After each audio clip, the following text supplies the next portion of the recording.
তিষ্ঠামি বৈকুণ্ঠে যোগিনাং হৃদয়েন চ মদ ভক্ত যত্র গায়ন্তি তত্ত্ব তিষ্ঠামি নারদম। হে নারদ, আমি যোগী মুনি ঋষিদের কাছে থাকি না, যেসব ভক্তরা আমার নাম কোনো কীর্তন গায়, যেখানে হয় ভক্তির আগমন, সেটাই তো তৈরি হয় নব বৃন্দাবন। আর এই জয়দেবের পূর্ণ মাটি বাবা, এই জয়দেব ধাম আজ বৃন্দাবনে পরিণত হয়েছে। ভক্তের আগমনে এই মাটি আজকে ধন্য। তাই আজ সময় তো খুব কম বাবা, তাই ছোট করে একটু রাধা নাম গাইবো আমরা। বৃন্দাবনে প্রবেশ করতে হবে, বৃন্দাবনে প্রবেশ করতে হলে আমাদের শ্রীমতী রাধারানীর জয়ধ্বনি দিতে হয়। তাই দেখি কারা কারা বৃন্দাবনে যাবেন না, একবার হাত তুলুন। কি বললাম? কারা কারা বৃন্দাবনে যাবেন না? আসলে মেলায় হট্টগোলের মধ্যে না ঠিকঠাক করে শোনা হচ্ছে না। এরপর দেখি কারা কারা বৃন্দাবনে যাবেন, একবার জোর করে হাত তুলে উলুধ্বনি করুন মায়েরা। খুব সুন্দর। তাই আজ আমরা বৃন্দাবনে প্রবেশ করব শ্রীমতী রাধারানীর নাম জপ করতে করতে, রাধা নাম গাইতে গাইতে। জয় নিতাই, জয় গৌর, জয় রাধেশ্বর। তাই আজ আমরা যাব কোথায়? সুধাম বৃন্দাবনে। চলো চলো চলে যাই, চলো চলো চলে যাই। কোথায়? বৃন্দাবনে চলো রে সবাই, উলুধ্বনি। বৃন্দাবনে চলো রে সবাই, চলো চলো চলে যাই, বৃন্দাবনে চলো রে সবাই, চলো চলো চলে যায়, বৃন্দাবনে চলো রে সবাই। চলো চলো রে যাই, বৃন্দাবনে চলো রে সবাই। সেথায় শ্রীমতীর ওই সাথে লয়ে,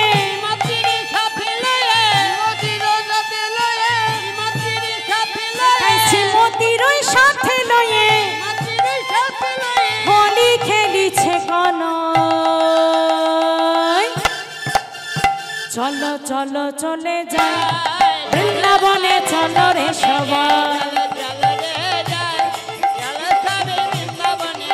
চলো চলো চলে যাই, বৃন্দাবনে চলো রে সবাই।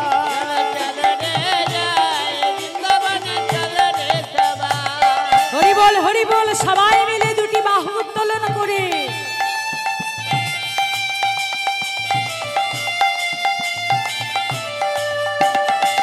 জয় রাধে।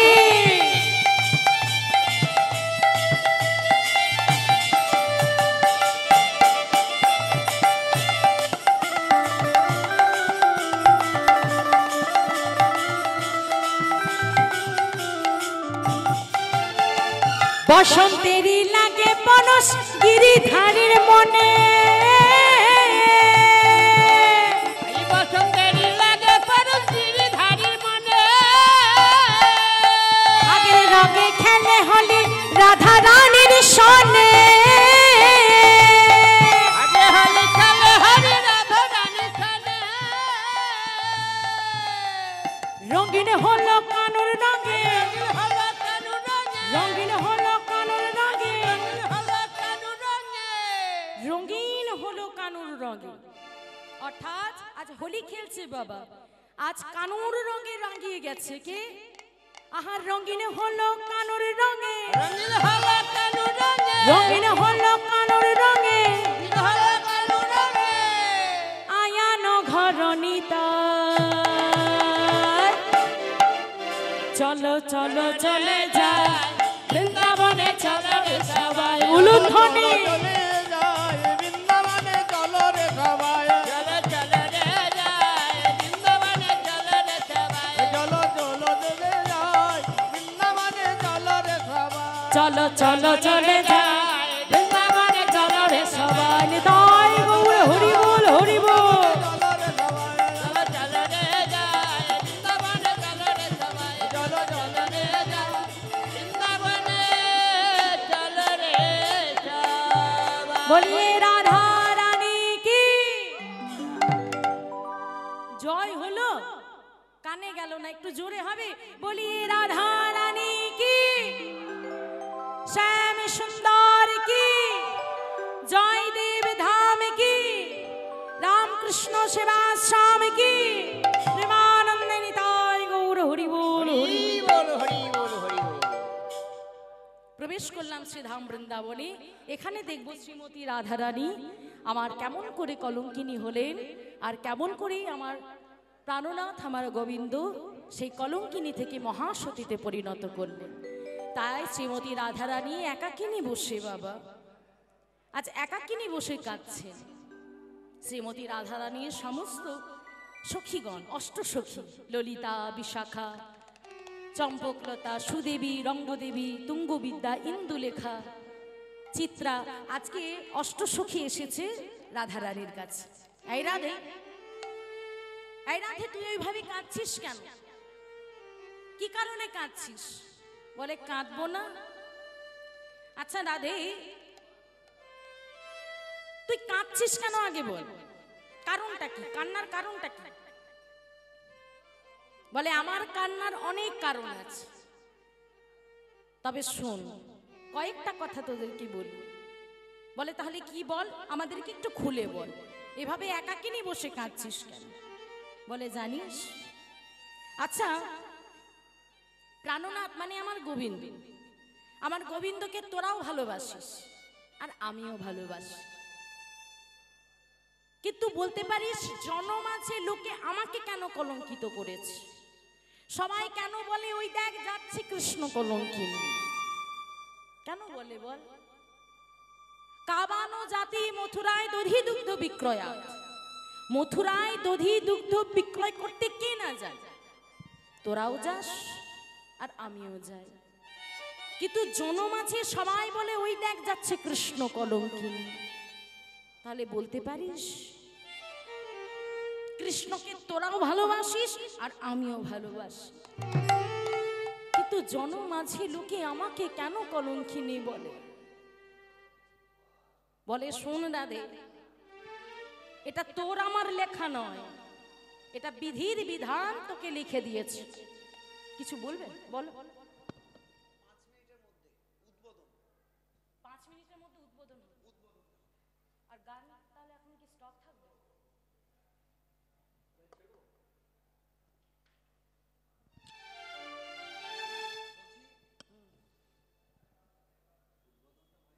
না তাহলে এই তো গান শুরু তো গান উদ্বোধন পরে আসবে, বন্ধ করে দেবো। তাহলে আমি কি বন্ধ করে দেবো?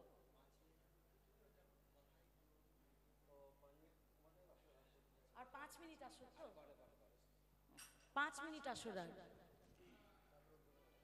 তারপর উদ্বোধন শুরু হবে।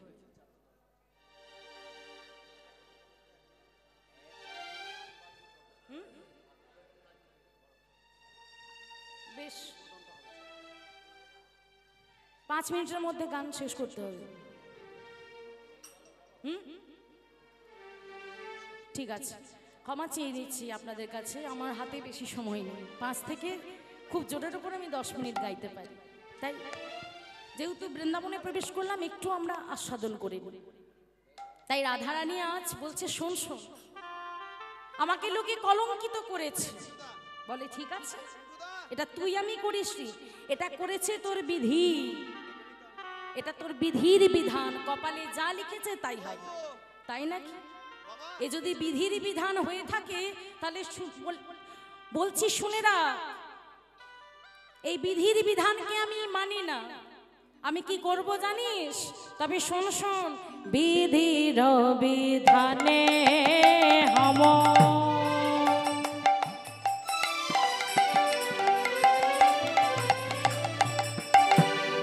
অনলে পরা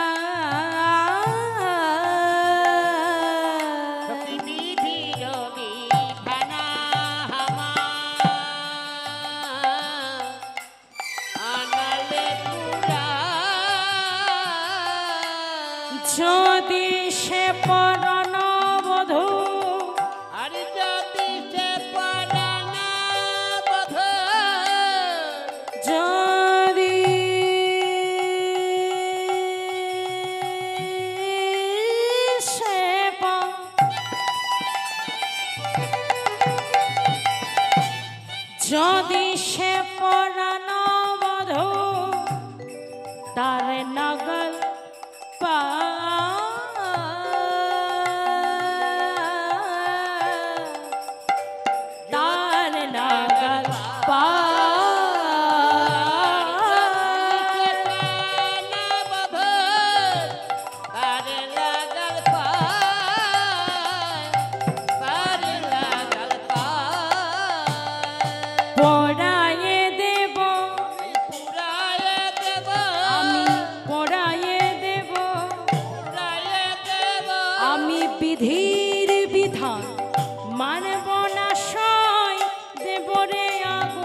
অর্থাৎ বিধির বিধানকে আমি আগুনে পুড়িয়ে দেব। এই বিধির বিধান যদি আমার কপালে কলঙ্কিনী নাম লিখেছে, আমি এই বিধানকে পোড়াইয়ে দেব।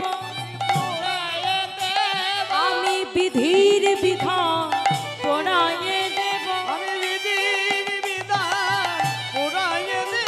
আমি বিধির বিধান মানব না, সায় দেব রে আগুন ছেলে দেব। বলিয়া ললিতায় বিশাখা বিদায় গৌর হরি বল হরি বল।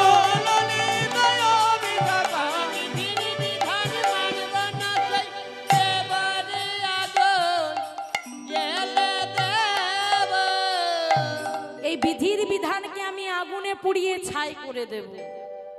তবে শুনে না, যেই নাই কথা বলেছে সখী তখন হেসে বলছে, হ্যাঁ রে, আজকে তো তুই কৃষ্ণ সঙ্গ লাভ করিস, তুই তো কতদিন ধরে কৃষ্ণ সঙ্গ লাভ করেছিস, জন্ম জন্মান্তর ধরে তোর সঙ্গে সম্পর্ক, আজ বিধির বিধানকে আগুনে পুড়িয়ে দিবি বললে হবে? শোন শোন, বিধির বিধানকে আগুনে পোড়ালে কোনো কাজ হবে না, কোনো কাজ হবে না।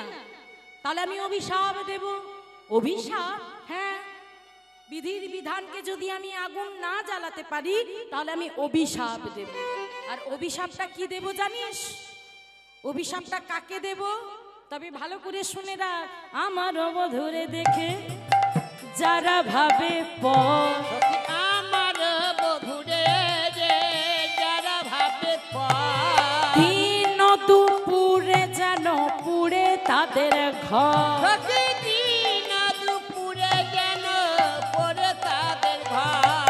আগুন লাগে, আগুন লাগে, আগুন লাগে, আগুন লাগে, যেন দিন দুপুরে আগুন লাগে। দিন দুপুরে আগুন দাঁড়া লাগে। দাঁড়া দাঁড়া দাঁড়া, কি বললি? আরেকবার বল, কি বললি? দিন দুপুরে যেন আগুন লাগে। আমার অবধূরে যারা ভাবে পর, দিন দুপুরে পুড়ে যেন তাদের ঘর। তা হ্যাঁ রে, ঘর পুড়ে গেলে তাতে তোর কি লাভ? এখন তো সবার ঘর হচ্ছে, একটা দরখাস্ত যদি দিয়ে দেওয়া হয় ব্লক অফিসে তাহলে কিন্তু ঘর ঠিক চলে আসবে। তখন তো সবার ঘর হচ্ছে, তা ঘর পুড়ে গেলে তোর কি লাভ? বলে আমি তো সেই ঘরের কথা বলি নাই। কোন ঘরের কথা বলেছি জানিস? আমাদের এই মানব দেহ 14 পোয়া ঘর। 14 পোয়া ঘর। এই ঘর যদি একবারে আগুনে লেগে যায়, বলতে পারিস সই? এই ঘর যদি একবার আগুন লেগে যায় আবার আর কি হয়? তাই আমি সেই ইট সিমেন্টের ঘরের কথা বলছি না, আমি এই মানব দেহের কথা বলছি। তা হ্যাঁ রে, মানব দেহের কথা বলছিস, সেই ঘরের কথা বলছিস, কখন পুড়ে যাওয়া কথা বলছিস, আর আগুনটা লাগানোর কথা কখনো বলছিস? বলে কখনো বলছি জানিস? আগুন লাগে, আগুন লাগে, আগুন লাগে, আগুন লাগে, আগুন লাগে কখন জানিস? যেন দিন দুপুরে আগুন লাগে, দিন দুপুরে আগুন লাগে, দিন দুপুরে আগুন লাগে। দিন দুপুরে আগুন লাগে। আমার বধূকে যারা পরে ভাবে দিন দুপুরে আগুন লাগে। বধূকে যারা পরে ভাড়া কৃষ্ণ কৃষ্ণ বলে কাঁদে, তাই গৌর হরি বল হরি বল। আমার বধূকে যারা পরে ভাবে দিন দুপুরে আগুন লাগে। রাধারানী কত সুন্দর একটা কথা বললেন, দেখুন, ঘর যেন পুড়ে যায়, আর সকালেও নয় সন্ধ্যাতেও নয়, যেন দিন দুপুরে আগুন লাগে। তাহলে আপনারা বলবেন, মা ভগবানের নাম করলে কি বোধ হয় ঘর পুড়ে যাওয়ার কথা বলছে, মানে এই দেহটা পুড়ে যাওয়ার কথা বলছে? তার মানে কি আমাদের এই দেহটাকে পুড়ে যাওয়ার কথা বলছে? ঘর পুড়ে যাওয়ার কথা অর্থাৎ কি? এই কথাটার অর্থ কি? এই ঘরটা পুড়ে যাবে, সকালেও নয় সন্ধ্যাও নয়, যেন দুপুর বেলায় আগুন লাগে। আর আগুনটা কেমন? সেই আগুনটা হচ্ছে নামের আগুন, প্রেমের আগুন, আক্ষেপের আগুন। তাই আজ রাধারানী সকালের কথা বলছে না, আমাদের এই ইহ জগতে বাবা, জগৎ আমাদের দুটি, একটা প্রাকৃতিক জগৎ আর একটা আধ্যাত্মিক জগৎ। আধ্যাত্মিক জগতে হচ্ছে 3টি সময়, আর প্রাকৃতিক জগতে 3টি সময়, সকাল, দুপুর আর সন্ধ্যা বা রাত্রি। সেটা হলো প্রাকৃতিক জগতের সময়। আর আধ্যাত্মিক জগতের সময় হচ্ছে শৈশবকাল, যৌবনকাল আর বৃদ্ধকাল। তাহলে সকালবেলা হচ্ছে শৈশবকাল, সন্ধ্যাবেলা হচ্ছে বৃদ্ধকাল। তাহলে রাধারানী কখন আগুন লাগানোর কথা বলেছে? দিন দুপুরে যেন আগুন লাগে। দুপুর মানে হলো যৌবনকাল। ওই আমার এই যৌবনে কালে কৃষ্ণ ভজে, কৃষ্ণ পাবার আশে। কালে কৃষ্ণ ভজে জমের তরাসে। তুমি যদি কৃষ্ণ ভজন করতে চাও, সকালেও নয়, সন্ধ্যাতেও নয়, দুপুরবেলা অর্থাৎ যৌবনকালে এই দেহে আগুন লাগাও। কারণ একমাত্র এই যৌবনকাল হচ্ছে আমাদের মানব জাতির উপযুক্ত সময়, যে সময়ে আজ আমরা ভগবানকে ভজনা করতে পারবো, যে সময়ে রাধারানী আমার প্রাণনাথকে ভজনা করেছিলেন, সেই উপযুক্ত সময় হচ্ছে যৌবনকাল। তাই রাধারানী বলছে যেন যৌবনকালে আগুন লাগে। তার মানে কারো যদি যৌবনকালে আগুন লাগে বাবা, সে কি আর বেঁচে থাকতে পারে? সে এমনি এমনিই মারা যাবে। মারা যাওয়ার কথা অর্থ কি? একেবারে কাঠখড় পুড়িয়ে মৃত্যু হয়ে যাওয়া তা না, কৃষ্ণ নামে মারা যাওয়া, কৃষ্ণ নামে কৃষ্ণ প্রেমে ডুবে যাওয়া। এটাই তো হলো বাবা যৌবনকালে প্রেম। তাই ললিতা তখন রাধারানীকে বলছে, রাধে, এই এত সুন্দর অভিশাপ তুই কাকে দিবি জানিস?